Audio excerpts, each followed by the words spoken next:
नमस्कार, जय हिंद दोस्तों। चलिए जानते हैं आज की देश दुनिया की महत्वपूर्ण ताजा और बड़ी खबरें। और आप देश के किस जिले या राज्य से इस वीडियो को देख रहे हैं, कमेंट में जरूर बताएं। यूपी में अब मजार पर बुलडोजर एक्शन की तैयारी। पीडब्ल्यूडी विभाग ने जारी किया नोटिस। अतिक्रमण हटाने को दिया गया समय। नगर के अमीनगर सराय बाईपास पर स्थित लगभग 7 फीट अतिक्रमण हटाने के लिए पीडब्ल्यूडी ने कुछ दिन पहले मजार के संचालक को अंतिम नोटिस जारी किया था, लेकिन अभी तक अतिक्रमण नहीं हटाया गया है। अतिक्रमण न हटने के कारण सड़क किनारे नाले का निर्माण 1 साल से अधूरा पड़ा है। उधर प्रशासन का कहना है कि अतिक्रमण हटाने के लिए अभी कुछ और समय दिया गया है। अमीनगर सराय बाईपास पर मजार स्थित है। पीर का कुछ हिस्सा अतिक्रमण के दायरे में आ गया है। इस कारण सड़क किनारे नाले का निर्माण रुक गया था। इंडिगो की उड़ान में फिर पंगा। सऊदी जा रहे विमान को आपात स्थिति में पाकिस्तान में उतारा। दोस्तों बता दें कि अरब के जिद्दा जाने वाली इंडिगो की एक उड़ान को विमान में आपातकालीन स्वास्थ्य स्थिति के कारण पाकिस्तान के कराची में जिन्ना अंतर्राष्ट्रीय हवाई अड्डे पर उतारना पड़ा। नागरिक उड्डयन प्राधिकरण के सूत्रों के अनुसार शनिवार को नई दिल्ली से रवाना हुआ विमान जब पाकिस्तान के हवाई क्षेत्र में था, तब एक पुरुष यात्री गंभीर रूप से बीमार हो गया। चीन पाकिस्तान के साथ मिलकर भारत के खिलाफ खिचड़ी पका रहा बांग्लादेश। नई डील को तैयार मोहम्मद यूनुस।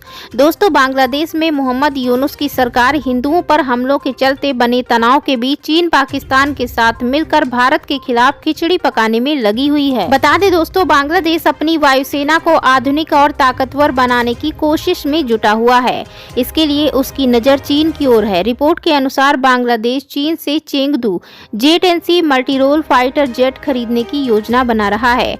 बांग्लादेश एयरफोर्स के chief air marshal Hasan Mahmood Khan ने हाल ही में कहा कि हम फाइटर जेट और अटैक हेलीकॉप्टर्स हासिल करने के लिए हर संभव प्रयास कर रहे हैं। सूत्रों के मुताबिक बांग्लादेश अपनी वायुसेना को मजबूत करने के लिए पहले चरण में 16 J-10C लड़ाकू विमान खरीदने पर विचार कर रहा है। वहीं J-10C एक अत्याधुनिक फाइटर जेट है जो मल्टी रोल ऑपरेशन में सक्षम है। यह वही फाइटर जेट है जिसे पाकिस्तान ने भी अपनी सेना में शामिल किया था। हालांकि यह कदम ऐसे समय में उठाया जा रहा है जब बांग्लादेश में भारत विरोधी गतिविधियां तेज हो रही हैं। साथ ही अल्पसंख्यकों खासकर हिंदुओं पर बढ़ती अत्याचार और मंदिरों पर हमलों ने भारत के लिए चिंताएं बढ़ा दी हैं। अलीगढ़ में होने वाली शादी पर हिंदू संगठन भड़के। करणी सेना ने होटल ध्वस्त करने की दी धमकी। दोस्तों देश भर में जहां एक ओर कथित लव जिहाद के मामलों को लेकर लगातार प्रदर्शन हो रहे, तो दूसरी ओर अलीगढ़ में अलग अलग धर्म के परिवारों ने मोहब्बत की अनूठी मिसाल पेश की है। जहां एक हिंदू परिवार बेटी के लिए, जबकि मुस्लिम परिवार अपने बेटे के प्यार में धर्म की बंदिशों को तोड़ते हुए एक दूसरे की शादी के लिए तैयार हो गया। हिंदू लड़की और मुस्लिम लड़के की शादी का कार्ड अब सोशल मीडिया पर तेजी से वायरल हो रहा है। शादी का कार्ड देखकर हिंदू संगठन भड़क गए। उन्होंने शादी को लेकर चेतावनी दी है। इसके अलावा संबंधित होटल को ध्वस्त करने की भी धमकी दी है। करणी सेना ने जिलाधिकारी कार्यालय पर जबरदस्त प्रदर्शन करते हुए मांग पत्र सौंपा है। इस पत्र में करणी सेना ने धमकी दी गई है, अगर जल्द इस शादी पर रोक नहीं लगाई गई तो जिस होटल में शादी हो रही उस होटल को वे शादी वाले दिन ध्वस्त कर देंगे। मुझे हनुमान चालीसा पढ़ने पर जेल में डाला, तब उनका हिंदुत्व कहाँ था। उद्धव ठाकरे पर भड़की रवनीत राणा। दोस्तों शिवसेना उद्धव प्रमुख उद्धव ठाकरे ने शुक्रवार को बांग्लादेश में हो रही हिंसा को लेकर केंद्र की मोदी सरकार पर निशाना साधा है। शिवसेना प्रमुख उद्धव ठाकरे ने कहा कि बांग्लादेश में हिंदुओं का नरसंहार हो रहा है। उन्होंने कहा इस्कान सहित कई मंदिरों में आगजनी व तोड़फोड़ की जा रही है। बांग्लादेश की पूर्व प्रधानमंत्री शेख हसीना भागकर भारत आ गई है, लेकिन वहाँ के हिंदुओं की रक्षा के लिए भारत सरकार क्या कर रही है। पूर्व सांसद रवनीत राणा ने कहा कि महाविकास आघाड़ी सरकार के शासनकाल में मुझे हनुमान चालीसा पढ़ने के कारण 14 दिन जेल में डाल दिया गया था। हमारे ऊपर देशद्रोह का मुकदमा दर्ज किया गया, तब जनाब उद्धव ठाकरे का हिंदुत्व कहाँ गया था। आज वह देश के प्रधानमंत्री के बारे में बात कर रहे हैं, लेकिन ठाकरे आप देश के प्रधानमंत्री के बारे में बात करने के लायक नहीं है। ट्रंप ने उड़ाया ट्रूडो का मजाक। कहा कनाडा के गवर्नर जस्टिन ट्रूडो के साथ डिनर करके अच्छा लगा। दोस्तों डोनाल्ड ट्रंप ने कनाडा के प्रधानमंत्री जस्टिन ट्रूडो का मजाक उड़ाते हुए उन्हें ग्रेट स्टेट कनाडा का गवर्नर कहा। यह बयान ट्रंप ने अपने social media platform truth social पर पोस्ट करते हुए दिया। उन्होंने लिखा ग्रेट स्टेट कनाडा के गवर्नर जस्टिन ट्रूडो के साथ डिनर करके बहुत अच्छा लगा। यह मजाक उस समय आया जब ट्रंप ने पहले कनाडा को अमेरिका का 51वां राज्य बनाने की सलाह दी थी। हाल ही में ट्रंप और ट्रूडो के बीच एक बैठक हुई जिसमें कनाडा पर लगाए गए टैरिफ और व्यापारिक मुद्दों पर चर्चा हुई।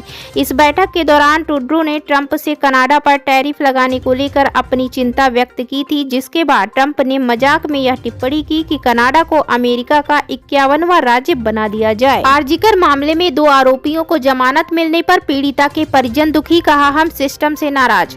दोस्तों, कोलकाता के आरजीकर मेडिकल कॉलेज और अस्पताल में जूनियर डॉक्टर से दुष्कर्म और हत्या मामले में 2 आरोपियों को जमानत मिलने पर पीड़िता के परिजनों ने दुख जताया। जूनियर डॉक्टर के माता पिता ने सीबीआई जांच को लेकर निराशा जताई। उन्होंने कहा कि 2 संदिग्धों को जमानत मिलने से हम दुखी हैं, हमें सिस्टम ने निराश किया है। वहीं मृत जूनियर डॉक्टर के लिए न्याय की मांग कर रहे डॉक्टरों ने भी कहा कि हम मायूस हैं लेकिन पीछे नहीं हटेंगे। दरअसल आरजीकर मेडिकल कॉलेज में जूनियर डॉक्टर से दुष्कर्म और हत्या मामले में सियालदह कोर्ट ने शुक्रवार को मेडिकल कॉलेज के पूर्व प्राचार्य संदीप घोष और ताला पुलिस स्टेशन के पूर्व अधिकारी प्रभारी अभिजीत मंडल को जमानत दे दी। कोर्ट ने कहा कि सीबीआई 90 दिनों में दोनों के खिलाफ आरोप पत्र दायर नहीं कर सकी, इसीलिए जमानत दी गई है। रविंद्रनाथ महतो एक बार फिर बने विधानसभा अध्यक्ष, दूसरी बार स्पीकर बन रचा इतिहास। दोस्तों, रविंद्रनाथ महतो सर्वसम्मत से झारखंड 6वीं विधानसभा क्षेत्र के अध्यक्ष चुने गए। बता दें कि मुख्यमंत्री हेमंत सोरेन ने अध्यक्ष पद के लिए रविंद्रनाथ महतो के नाम का प्रस्ताव रखा। इसके अलावा सरयू राय, जनार्दन पासवान, अरुण चटर्जी, रामेश्वर उरांव, जयराम महतो ने समर्थन किया। गौरतलब है कि रविन्द्रनाथ महतो ने स्पीकर बनते ही इस इतिहास रच दिया है।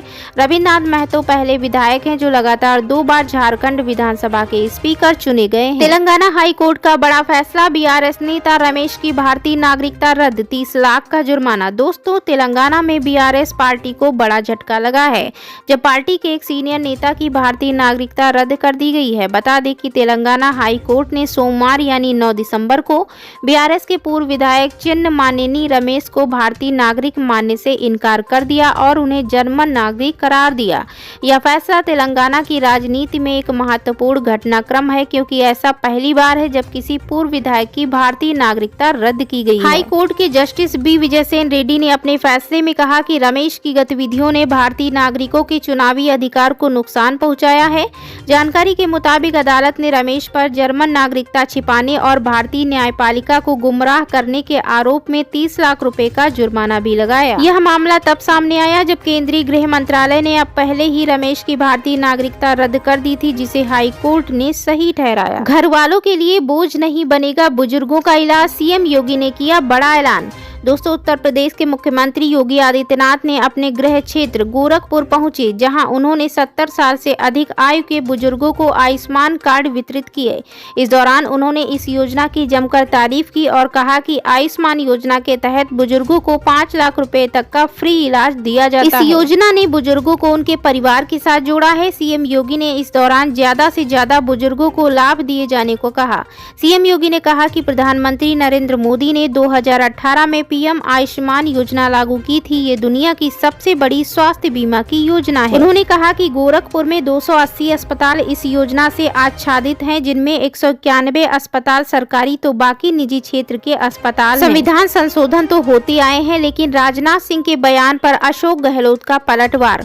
दोस्तों, रक्षा मंत्री राजनाथ सिंह ने कहा कि कांग्रेस की सरकारों ने संविधान में सबसे ज्यादा बदलाव किए ताकि विरोधियों को दबाया जा सके। अब राजस्थान के पूर्व मुख्यमंत्री अशोक गहलोत ने राजनाथ सिंह के बयान पर पलटवार किया। उन्होंने कहा कई सरकारें बदली हैं, बदलाव और संविधान संशोधन तो होते आए हैं, लेकिन संविधान पर जो खतरा मंडरा रहा है उसमें फर्क है। आज संविधान बचाओ दिवस मनाया जा रहा है, तो यह स्थिति क्यों पैदा हुई? अशोक गहलोत ने एक न्यूज एजेंसी से बात करते हुए संविधान संशोधन के समय में कुछ तो ऐसी प्रक्रियाएं अपनाई गई होंगी। अगर ये लोग प्रक्रिया पूरी करते तो कई बड़े इश्यू होते हैं जिन्हें पब्लिक डोमेन में लाना पड़ता है।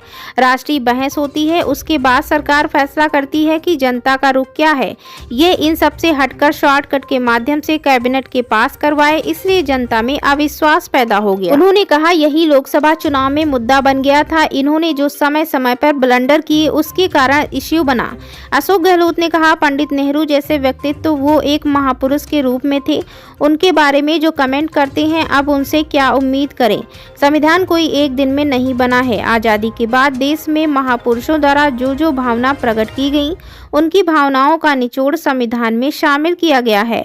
इसलिए आज जब हम कहते हैं कि लोकतंत्र खतरे में है, संविधान के तहत जो संस्थाएं बनी हुई हैं, अगर इन्हें कमजोर किया जा रहा है तो वो दबाव में काम कर रही हैं, तो ये भी संविधान को बदलने की तरह ही है। वहीं बीजेपी सांसद सीपी जोशी ने कहा, कांग्रेस के पास कहने के लिए बहुत कुछ ज्यादा नहीं है। महात्मा गांधी के कामों, सिद्धांतों और उनके दिए हुए संदेश